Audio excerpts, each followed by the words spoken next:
welcome. Today we're gonna be going through the tier list for Baldur's Gate 3 spells. You mean this entire time all you wanted to do was play Baldur's Gate 3? If you agree or disagree with something, let me know in the comments, and if you enjoy the content, don't forget to ring the subscribe button. So, again, I want to be talking a little bit about the tiers that we have. So, anything that goes in godlike tier means that it breaks the game and it's just really strong by itself. It can carry entire encounters and it can carry your game essentially.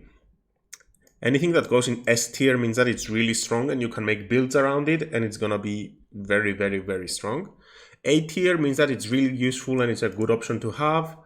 B, that it's an okay option. C is something that's probably very situational. D is something that's kind of bad and you're almost never gonna get a use out of it. And Garbaggio is something that you should never pick because it's, as the word suggests, garbage. So yeah, let's get straight to it. First of all, we have the spell Aid. Now, the spell Aid is a cleric spell, which is one of my favorite cleric spells, to be honest. It's a really good spell to start on, as we're talking about it. What it does, it gives you and all the allies around you in a big radius, and keep in mind, guys, this also works on summons. So if I get some Dance Macabre minions out, and I just use Aid, I also increase their HP. Also, this spell scales so very well because by every upcast that you make, everybody gets 5 additional hit points. Now, these hit points are not temporary. These hit points can be healed back up once gained. So this is a very unique way to buff your party. And it's free HP effectively. You should always have a cleric being able to do this. As you can see, yep. One of the best spells in the game. It helps make your characters really tanky, really strong, and if you can combine it with resistances, this breaks the game in my opinion. It can carry encounters, it can make you play like an idiot, and I like to play like an idiot sometimes, to just run at the enemy. And Aid has helped me be able to do that. It's liberated me from having to think a lot of the times, so I really like it. Up next we have Arcane Lock. So Arcane Lock, close a door or container with a magical lock. It can no longer be lockpicked or opened with knock.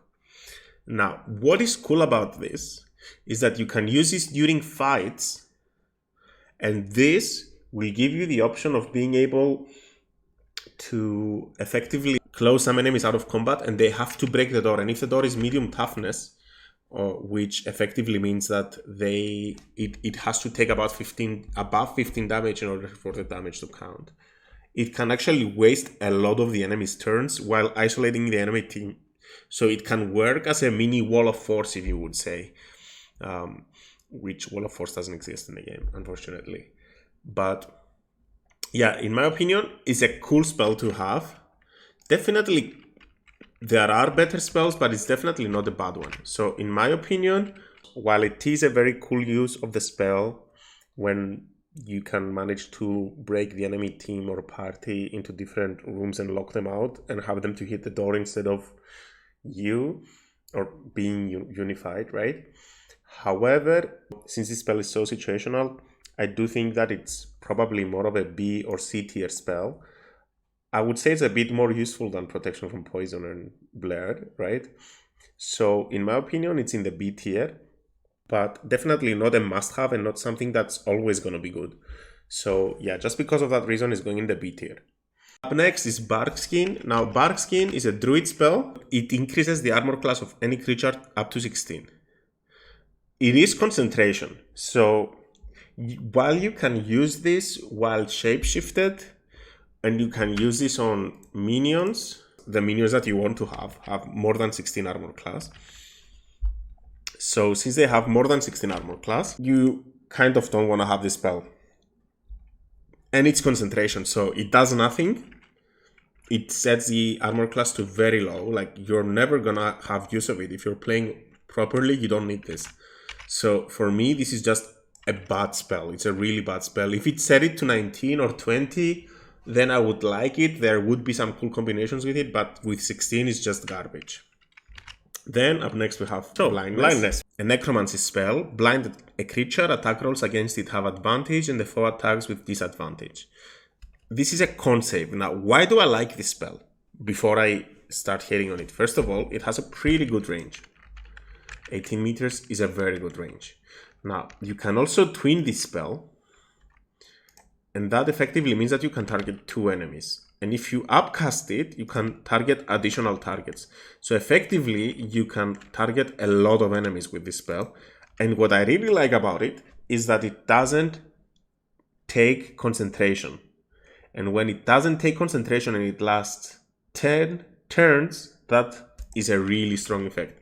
I know it's a con save, and con saves are made quite easily because almost everything has above 10 constitution. And especially the enemies you want to blind that make attack rolls are characters like barbarians and fighters that have high constitution. So the effect is really good. It's not concentration, so it's definitely at least A tier. Well, it could win you a fight really, but it's easily resisted, and there's other effects that can bypass this, right? Like darkness. So for me, it's A tier, and it's a pretty good spell. And if you can use that, then go ahead and do, please. Up next, we have Blur, and while I like the concept of Blur, what I don't like about Blur is that it's concentration. I would rather concentrate, like we just saw, it has the same effect as Blindness, but only for one member of your party. It also messes with your brain, and it can give you epilepsy if you're looking into it. So for me, just because it's concentration, it's not as good as you may think. I'd rather use the Cloak of Displacement. See if I have it on me. Yep. Which effectively does the same thing until you're hurt, and that's not gonna take your concentration away. Caster's concentration is really important to just throw away on things that do almost nothing and they just waste your turn. So for me, Blur is C tier, yeah, maybe even D tier. But let's put it in C tier because it can be useful under the right circumstances. Let's say that you force the enemies to focus one person and that person is blurred. It can be useful, it's just not as useful. Up next we have Branding Smite. So, Branding Smite possibly marks your target with light, preventing it from turning invisible. So, pretty useful spell, right? You are giving up a level 2 spell slot as a paladin, and that means that you are giving up 3d8 of damage. And this takes your bonus action and its concentration. So, first of all, your concentration can break. So that's pretty sad. But also, you're losing out on damage. However, this, under the right circumstances, can save you fights where enemies turn invisible and then you can no longer see them, right? So it has a use. However, if you really think about it, there's a level 1 spell we covered in the previous video called Fairy Fire that does the same thing as an AoE effect, area of effect. So it targets an area instead of one target. And while it is concentration, it's a level 1 spell. So the 2d6 damage for a bonus action is okay. I would say it's a good ability to have on someone on your party to see invisibility or to break invisibility, etc. Well, there's also Volosai though that does the same thing, and it doesn't take away a spell slot from your paladin that is used for damage. So just because of that, I'm just gonna have to not rate it really, really high. I'd probably go in the average tier, so somewhere around the B tier is where I would place it. Up next, we have Calm Emotions. This goes straight in the garbage. It's so situational. You're not fighting barbarians all the time. This only works on barbarians, and it's not that great. Let's just look at the spell before I hate on it, I guess. Even though I am a little bit of a hater sometimes. Where is it? Humanoids can be charmed, frightened, or become enraged. So, charmed and frightened is a buff to give to your enemy. If you use it on yourself, you're using your action to give yourself a concentration about something that you might suffer from. This is so situational that it's never good to have, right? It's only good if it can break charm, but it doesn't. It says it can't be charmed, so it's not going to break a charm from the enemy. Also, if you're using it on a barbarian, why not just hold person the barbarian and then just keep him out of the fight? Like, there's no reason why you would wanna Calm Emotions. It's really bad. Just don't pick this spell. It's garbage tier. Next we have Cloud of Daggers, and that's one of my favorite damage spells in the game when it comes to level 2 spells. I like the effect so much. I mean, look at this, and this stays, and the AI is really bad at fighting against Clouds of Daggers, really. It looks beautiful, and you can just shove enemies into it with your bonus action, with your Barbarian, and they're gonna take damage. Wait a minute. Oh yeah, it did take damage. And then they might run through it again. And then you can just keep pushing them, and they take damage twice, and once you shove them through, and then when they run through it again. It's just a very cool, unique spell that lasts for 10 turns. It is concentration, but I love it. This is one of my favorite level 2 spells in the game. It's not gonna break the game though, but it's really good, and you can make builds around it. You can combo with your party members. I love it. I love this spell. Up next we have Crown of Madness. Level 2 enchantment. It targets wisdom, right? It's concentration, and it only lasts for 3 turns. You get to choose an enemy, a humanoid enemy, that's important, not just any enemy, making them attack the creature closest to them, other than you, even if it's allied. So that's actually pretty good. For me, this effect is rare in the game. You don't get a lot of these effects in the game. You're getting a lot of action economy if your enemy fails this. If they do save against it, though, it's really bad. Can you twin it? You can't twin it, so you can use 2 sorcery points to target 2 enemies, and then they just start attacking each other, right? You can take half the enemy team out. So this is a really cool spell to have. Can you also distance it? Yeah, and then you can just snipe any enemy you want. Wait, where is the range? I don't see the range. Oh, it goes really far if you distance it, yeah. So definitely a very cool spell to have. I like this. I like this a lot. Almost as much as I like 8 cast at a high level. Okay, up next is Darkness. Now, if you've watched any of the builds that I've made around Darkness, Darkness is really, really strong. The main reason why Darkness is strong, the enemy AI will not dare walk inside that. They cannot see and therefore cannot attack enemies inside. So this works like Fog Cloud if you want to steal from vendors. It does blind you, but if you're using the ring, some items, let's say, there's a ring for sure, there's the Shard Spear, there's some helmets that allow you to see in the dark, in actual magical darkness, and there's also the Warlock Invocation. So what you can do is you can bring down Darkness, and then you can walk outside, fire at the enemy, shoot at the enemy, and walk back in. And if you're using a ranged character, you can even do that without walking outside the darkness, right? And they can only hit enemies that are on the edge of darkness. So if you're standing in the center of it, it's really good. Now, this effect is amazing. However, it needs to be said that there are arrows of darkness. You can get this effect for free. And you can do multiple attacks, so you're not missing out on attacks. And you don't have to concentrate, right? So the Arrow of Darkness is a better choice than Darkness. And this is the only reason why you might not consider putting it in the Godlike tier. However, the effect is so good, I'm going to put it in S tier. And of course, I managed to mess up the order. Who gave you the order? So now we have to reorganize this before we continue. So let's continue with Darkvision. Now, Darkvision is something that you should foresee when you're making a character. The good thing about it is it's not concentration. It lasts until long rest. Doesn't do much. Doesn't look very cool. But what it does, it gives you dark vision until long rest for 12 meters.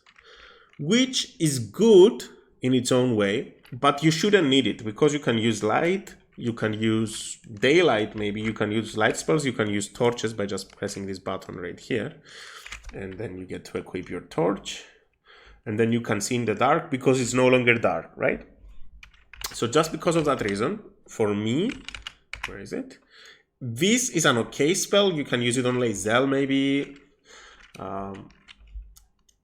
Most of the characters do have Darkvision. Generally, I feel like it's not that good of a spell, but because it can be useful and when you need it, you really need it. And if you want to fight in the dark, you don't want to be using daylight. So fair enough. I'll give it a B tier for okay, but I wouldn't recommend going for it.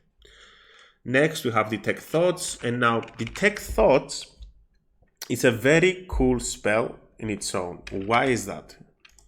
Right? Because Detect Thoughts gives you the ability to read into people's minds.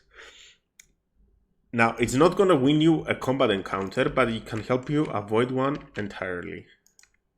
It's not going to make or break the game, but it's definitely something useful. However, there is a potion that does the exact same thing. Detect Thoughts doesn't take a spell slot to cast, so that makes it actually pretty valuable. But it's concentration, so if you are concentrating on something else and then you want to cast Detect Thoughts during an encounter with or a talk with someone, then you're losing your concentration, which is not ideal. It's a net positive effect, it's a ritual, it's pretty good. It's not going to make or break your game. However, I do recommend picking this spell for lore reasons or just drink a potion of Detect Thoughts. So I'm going to put it in the B tier because it's useful. You're going to use it more than Darkvision. Up next, we have Enhance Ability, and oh my god. Enhance Ability is one of the best abilities in the game. So what does it do? It has a lot of options, right? First of all, so one thing that it does is versatility. However, you're not going to be using it for temporary hit points. You're not going to be using it for, well, you can use it for strength, and this actually will allow you to pick up bodies that you wouldn't normally be able to pick up. What I really like about it, it's Cat's Grace and Eagle Splendor. So you use this whenever you're making a stealth check with your main character, right? Or with your stealthy character. You can give him Cat's Grace beforehand, and that will give him advantage on their dexterity checks. And if you can get a +10, +20, really, if you have Pass Without a Trace, if you have all the bonuses in the game, expertise on stealth or sleight of hand, and this can make it very easy for you to pickpocket every vendor without having to save scam all of your attempts. So this is really good. Also, Eagle Splendor is an amazing way to get advantage during encounters. And effectively, if you are ever in a position where you have to make an ability check, you can just use Enhance Ability to give yourself advantage. Yes, it costs a spell slot. Yes, it's concentration, but it opens so many pathways. For me, this is one of the best spells in the game. It gave me so much potential in the game. It goes in the godlike tier. Just by itself, it's so good. Always pick this. It will give you the option of doing whatever you want in the game. Up next, we have the Enlarge Reduce spell. And Enlarge Reduce, well, what it does, it allows you to either reduce something or someone into something really small that does less damage. This is a pretty cool way to sneak into areas where you're only supposed to be able to as a short character. Or alternatively, what you can do is you can enlarge an ally or yourself. And right now, please notice the weight of my character. He's 75 kilograms, right? This is a mod that allows me to carry more than necessary, more than I need because I'm a hoarder. But you can enlarge yourself, right? So right now, what did my weight become? 205 kilograms. Now, what happens when I drink Elixir of the Colossus? Now I'm even bigger. And now I'm bigger than everybody here. Now, unfortunately, this does not stack with Baldur's Giant Slayer. So now my weight is 5,000 kilograms. And as you can see, if I use my action to go into the giant form, it's actually not gonna stack. I'm not gonna become any bigger. So the weight change stacks. I didn't know that. Shit. So now I weigh 50,000 kilograms. Can you imagine what would happen if I turned into an owlbear?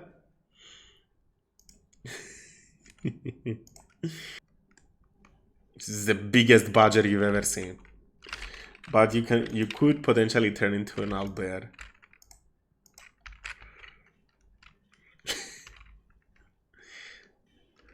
And do the John Cena move. And you can also combine it with spells like telekinesis. You can throw somebody and they do damage depending on their weight. Heavier items deal more damage. So this can make you or your pet or whatever you're using, right, into a massive boulder bash. So there's really cool builds around it. I would have normally put it in the A tier, but just because of how fun this would be and the fact that you can make builds around it, I would say it's S tier. But if you're not doing the telekinesis build or the John Cena owlbear thing, is not as good. So it's A or B tier. B tier more likely in that scenario, but it's S tier if you go John Cena.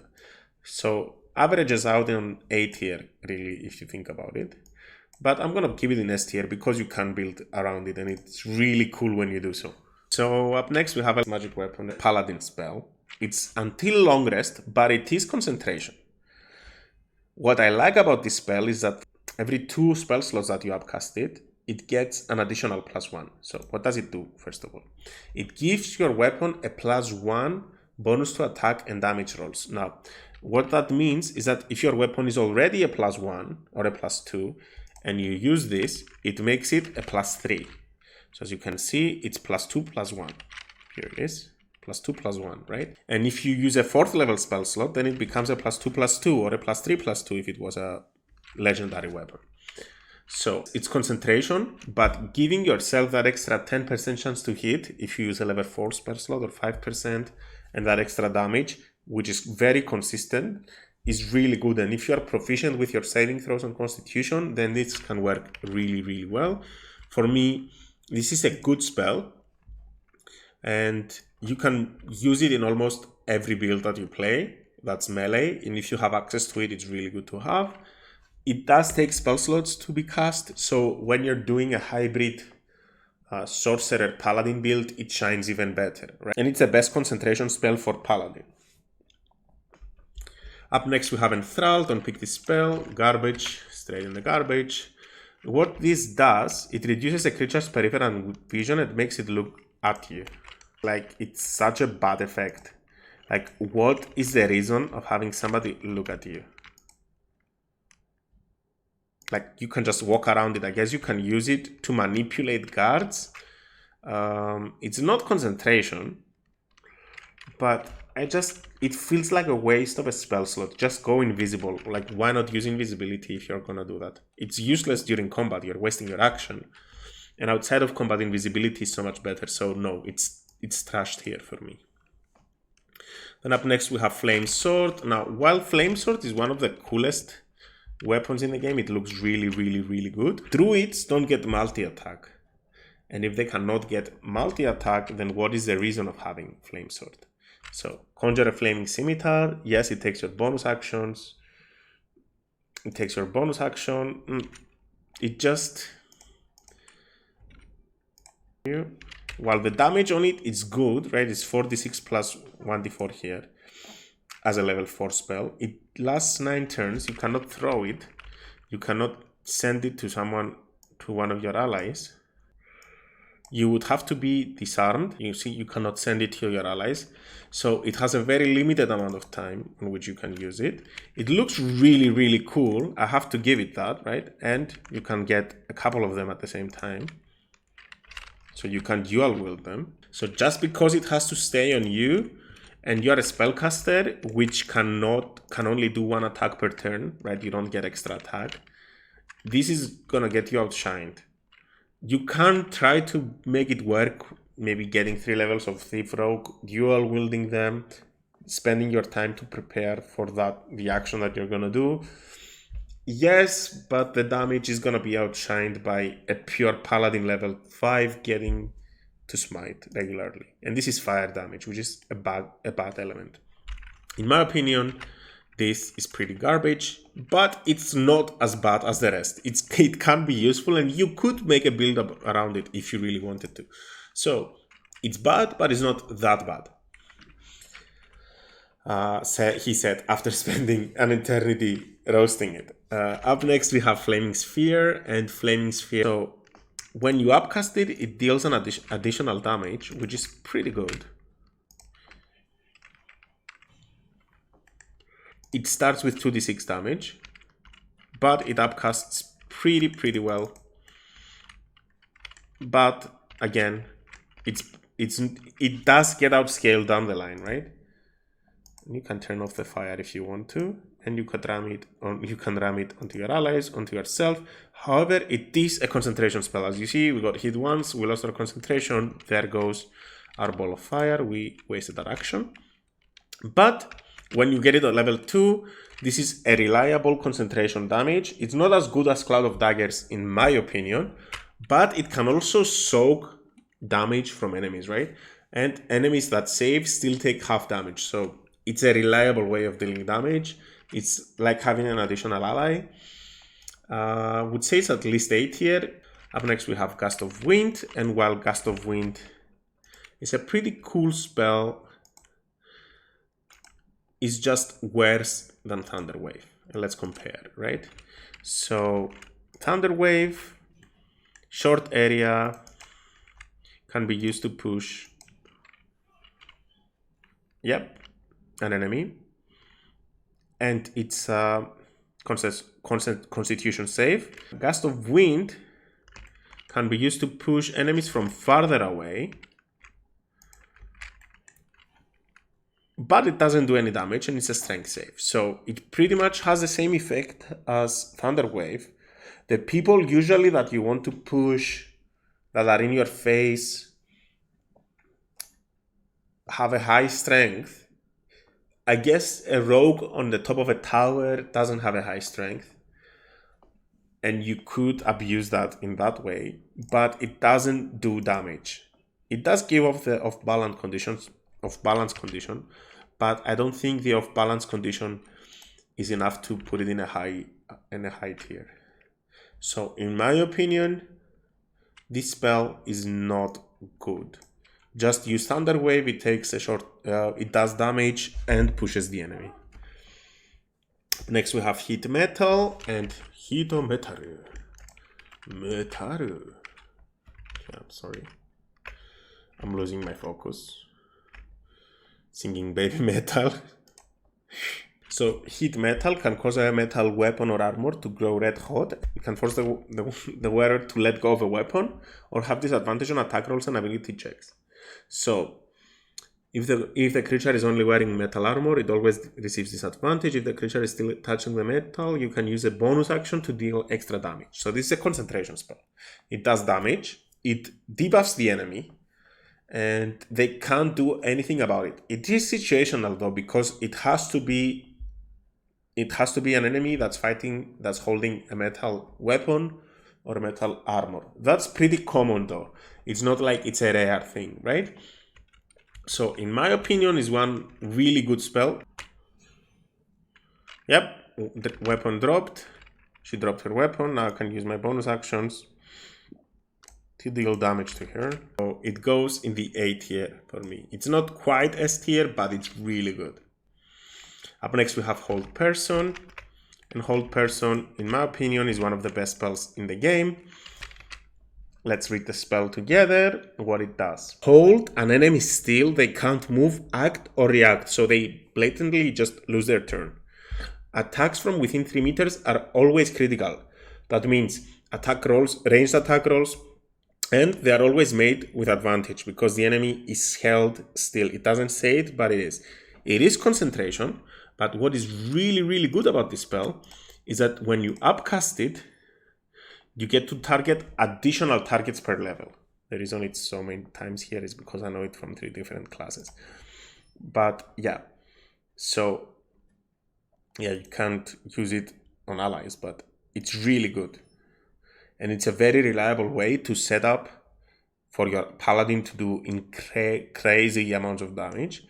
And generally, this is one of the best control spells in the game. There's a lot of humanoids to hold, and for me this just wins some encounters and a lot of the encounters that you're gonna have just by using this spell. You can upcast it, target many people together. You can heighten the spell and give everyone disadvantage. This is an amazing spell. It's godlike. If you play with this spell and you have melee people in your melee classes or people that have a lot of attack rolls and spells that can crit, this is an amazing spell to have. Up next is Invisibility, and Invisibility for me is God tier. The reason is that Invisibility, apart from being able to target more than just yourself, right? So you can use Invisibility, it's distance invisibility. See, you can even give invisibility to your allies from a distance. You see, you can make somebody invisible, and then they can hide, and the enemy has no chance of finding them, right? So you can use this out of combat, or you can even use it in combat to get that extra sneak damage or advantage on your first attack. However, this allows you to control the narrative of your exploration. This is not a strong combat spell unless you're trying to run away. But if you're not trying to run away, if you're just exploring, if you can have invisibility, that this will allow you to do things that you otherwise would not be able to and make your game a lot more interesting. I love invisibility, how it was implemented in the game. I would have liked for greater invisibility to have been implemented better in the game. But invisibility as a level 2 spell is amazing. Up next we have Knock. What it does, it just unlocks something that is locked.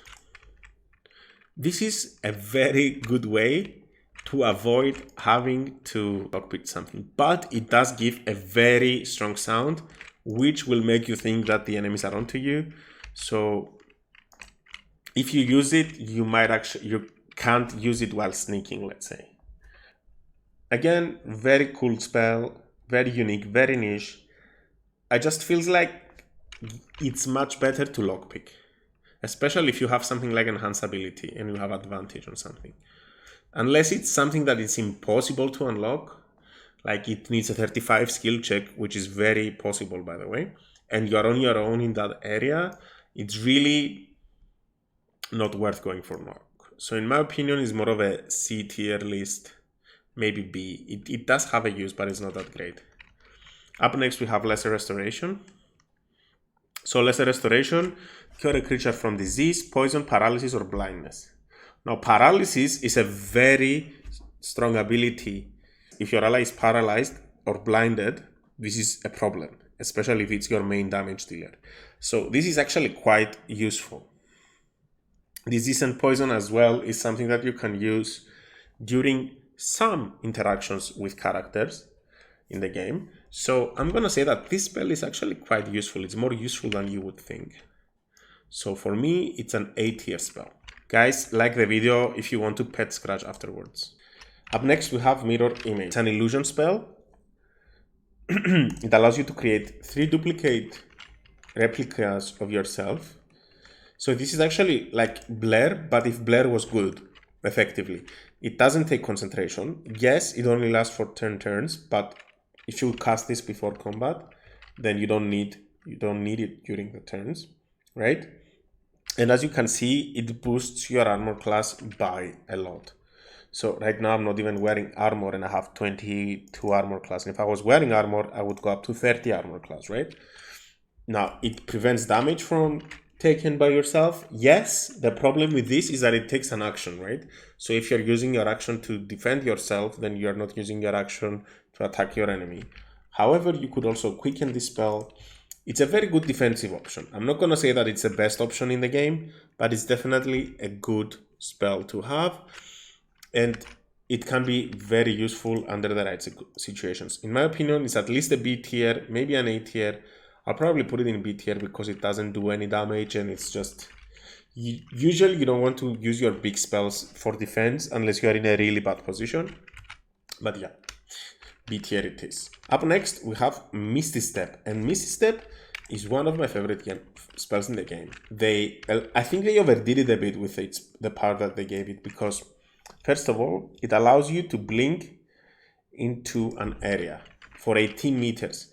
Your movement during turn is not 18 meters, it's 10 meters. So they buffed this spell, right? They gave it a bigger range that it does have in the game, in the actual 5e rules. And you can use it to effectively teleport wherever you want with your bonus action and then cast whatever spell you want with your actions. So very unique spell. It allows you to reach areas where you normally wouldn't be. So it's very cool when you're doing your exploration. It allows for your squishy caster to escape after if he's being surrounded by enemies or he's near an enemy without taking an opportunity attack, right?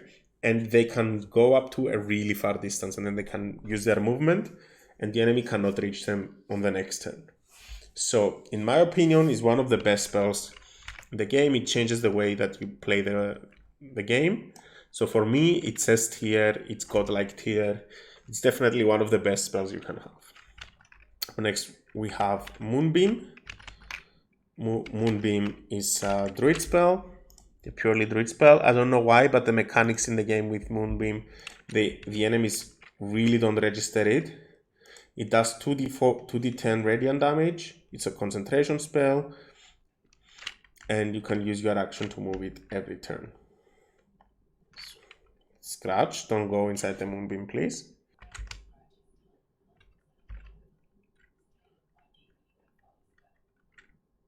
So it only lasts 10 turns, but you can reposition it anytime you want. You can push enemies like you did with Cloud of Daggers. The damage is 2d10 instead of 4d4. It averages out to about the same damage, but the area is a little bit smaller, as you can see, than Cloud of Daggers. Still very good. Radiant damage is amazing, especially in Act 2. For me, this is an S tier spell. Up next, we have Melf's Acid Arrow. It deals 44 acid plus 2d4 acid delayed, so it's 64 acid. It does have a saving throw, and it also creates a surface. Now, why would you use Melf's Acid Arrow if you can use Chromatic Orb? Is a really good question to ask, right? It does 64. Chromatic Orb upcasted on a level 2, if you go for acid, it does 3d8. Same damage, so why would you not just create an acid surface with Chromatic Orb?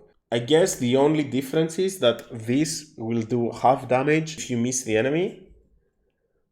Pretty much the same thing.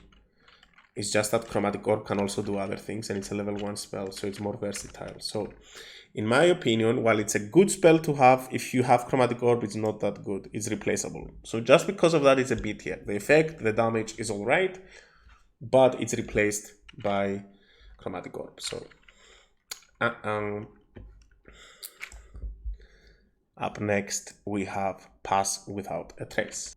You can get this as a ranger as well. You can get this as a monk. You can also get it as a trickster cleric. This spell is AoE, right? So you cast this and it affects everyone around your character. So everyone who's near you, which effectively is your party while sneaking, is gonna get a +10 bonus to their stealth check. All their stealth checks. So this is really, really good, especially if you're playing a sneak build, right? And the fact that you can get a +10 on a rogue, right? You can use this on your rogue. And there's a ring that casts this spell as well, right? So he doesn't have to get 3 levels in cleric or shadow monk levels, etc. This can make your stealth check, if you have expertise in it, and some good bonuses from items, which there are items that give you a lot of bonuses on stealth, really, really high, to the point where you can be in the face of the enemy and they're not going to be able to see you. So I've actually used Pass Without a Trace in my build of Eldritch Blast Warlock Assassin build, in the Eldritch Warlock Assassin build. This is really cool. This is one of my favorite sneak spells, and I definitely like it. I like playing it in D&D, and I like playing it in Baldur's Gate 3, so this is really good for me.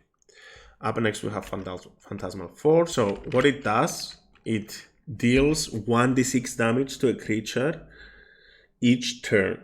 It's concentration.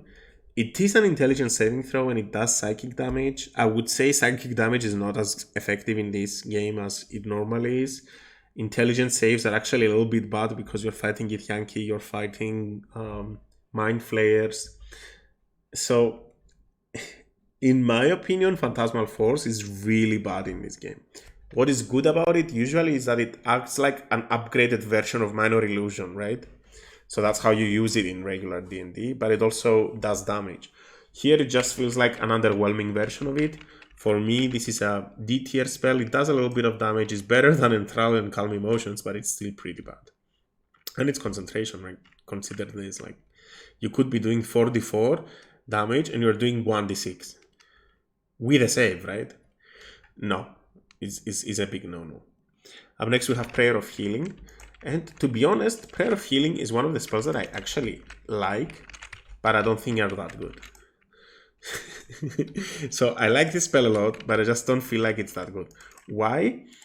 Because while it heals your allies, it's using your resources. And usually your spell slots are gonna run out before your HP. Well, not always. But there's a lot of potions in the game. You're using your second level spell slot to do a little bit of healing. You cannot even use it during combat, right? Can only be used outside of combat. I definitely like the effect and I have been using it in the past. I don't feel like it's something that I want to be, let's say, associated with as much. It does feel like you're wasting your resources, and it's because it is D tier. Protection from poison. Okay, now protection from poison is one of those spells that if you think about it beforehand and you prepare it and you are concentrating on it, it can really help you in some situations. It neutralizes poisons from affecting something. It grants protection against poisonous influences. It gives you advantage against being poisoned and resistance to poison damage. It's pretty good. There's some areas in the game where you are gonna be needing some protection from poison. Well, not needing. You could be benefiting from it, but again, it's not a necessity. You're wasting a spell slot to have this prepared. The good thing is that it's in the Druid spell list. Cleric spell list, and you can just prepare it whenever you need it. Again, though, it's concentration, it just doesn't feel as strong. In my opinion, I wouldn't say it's useless, it's definitely situational. I'll probably put it in the B or C tier, maybe C tier in my opinion. Next is Ray of Enfeeblement, and weaken a foe, they deal half damage with weapon attacks using strength. Now, what is the issue with this spell, right? So you could make an attack roll to get it to land this attack roll on an enemy, right? And it has a pretty good range, right?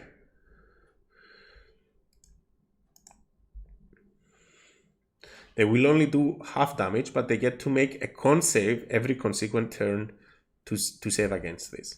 So first of all, creatures that have high strength or very often have high con as well, very high constitution. So they're gonna get out of this effect very easily. Now, the alternative would have been to use a hold person spell and get them to lose their action completely, right? In this way, you just get them to do half damage in one turn. Maybe two if you're lucky. In my opinion, it's just not a good spell. It's definitely worse than Hold Person. They share a lot of the same spell lists. I'd rather you blind the enemy so that they miss completely, or Crown of Madness the enemy. It just doesn't feel good. Or like Heat Metal, or command them to drop their weapon. Anything is better than this. So it's an okay spell. Maybe I'm a little bit... maybe I'm a bit strict with it, but I do feel like it's pretty weak. And then up next we have See Invisibility. And See Invisibility is actually a pretty unique spell, is what I'm gonna say.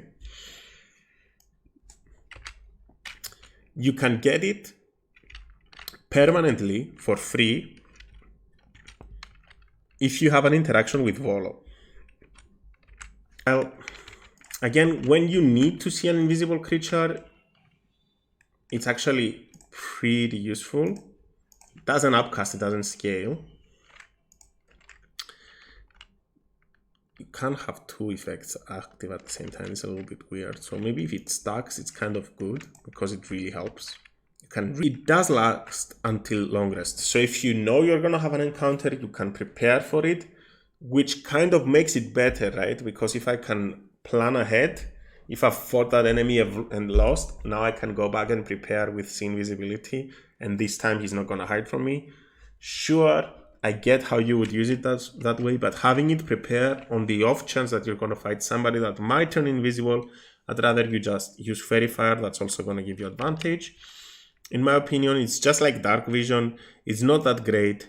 It's something that sometimes you're gonna want or could use. You could also throw a flask on fire on the floor or where you think the enemy is and flash them out. And it's actually much more fun to do, but it can also be annoying. So it's not a necessity. Maybe it's even lower than Darkvision because it's much rarer that you're gonna need it. But it's an okay spell to have. Up next we have Scorching Ray, and what I like about Scorching Ray is that it does pretty good damage. And it works really well with spells like Haste, and not Haste, Hex, and Damage Carriers, right? Because it does fire damage, and there's stuff, and it's really good at proccing Damage Carriers, like Haste, and it's a good spell to have. It does a lot of fire damage. Fire damage is not the best type in the game. It can crit, every one of those rays can crit. 66 damage is very good at this point in the game. It gets an additional 2d8 per, an additional ray effectively per upcast. So it scales pretty well. It scales better than Fireball, right?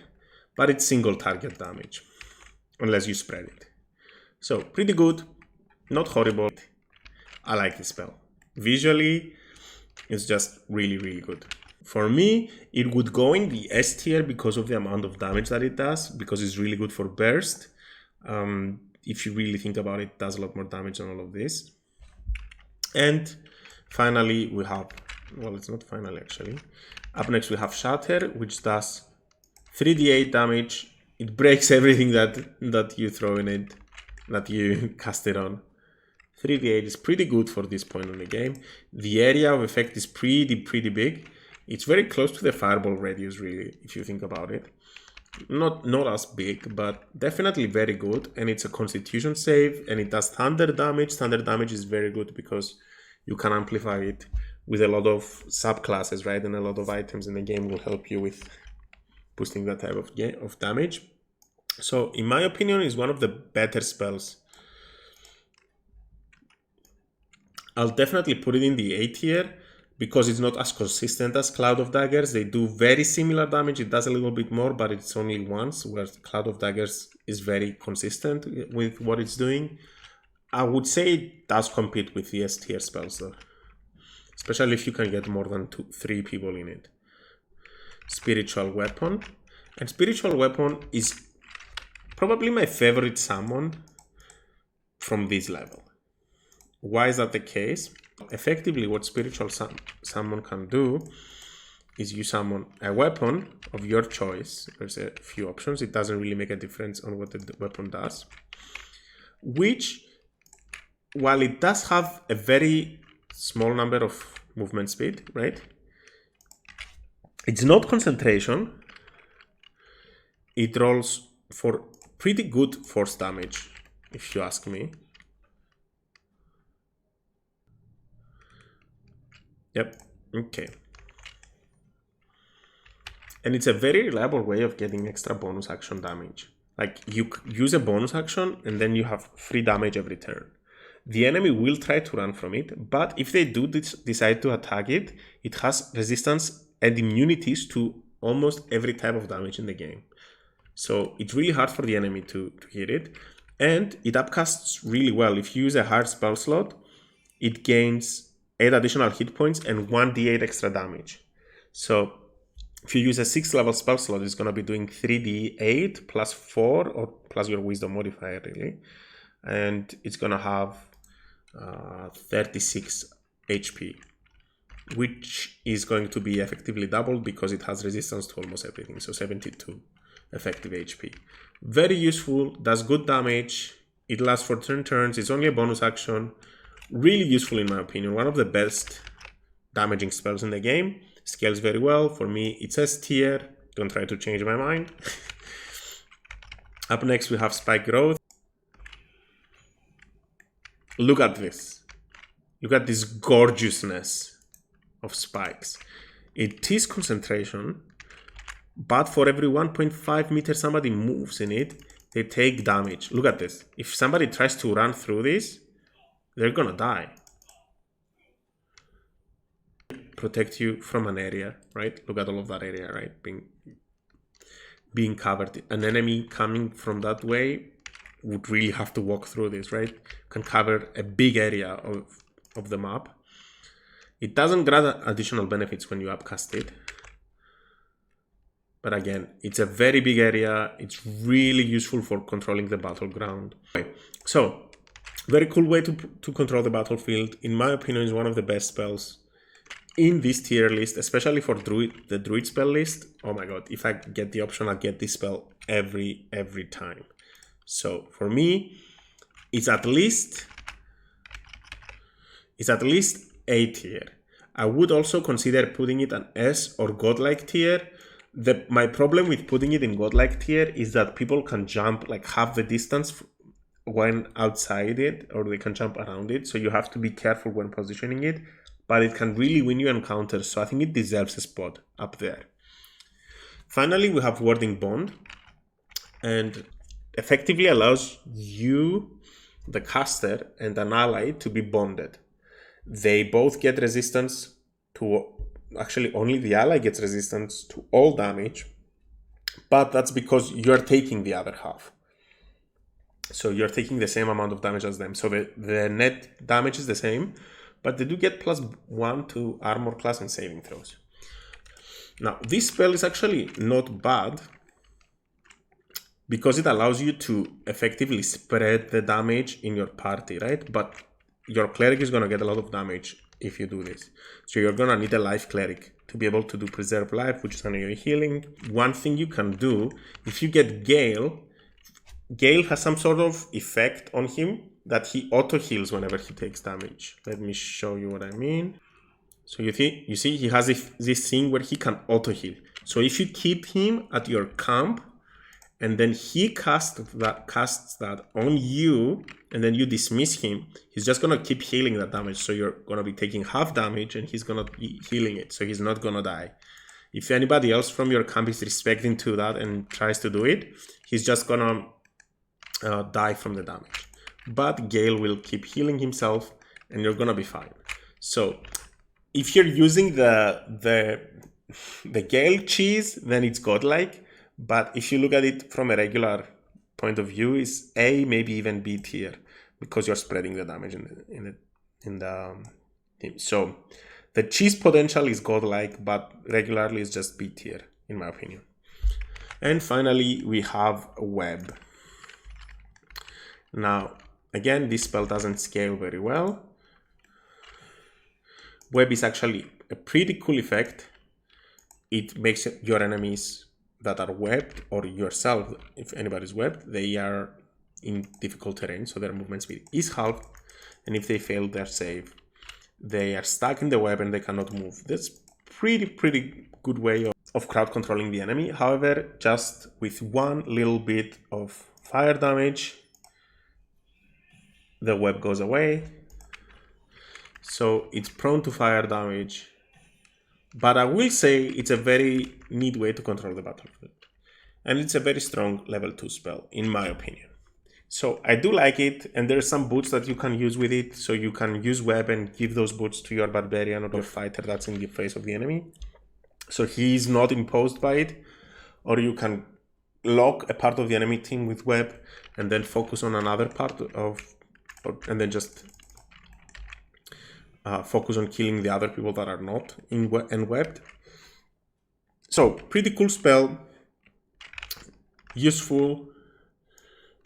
Crowd control.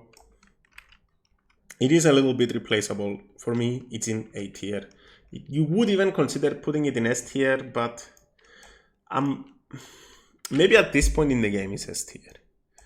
But I feel like it's more of an A tier if I really have to be honest about it. Because Spike Growth is also a spell and it does damage as well. It's a bigger area and it also slows enemies. So it's a little bit better than Web. Actually, much better than Web. So this is the list, guys. Let me know if you disagree with something, if you agree with it, if you like it, what you think about it. Thank you for watching. And yeah, excited to talk about the level 3 spells on the next live stream. Have a good one, guys.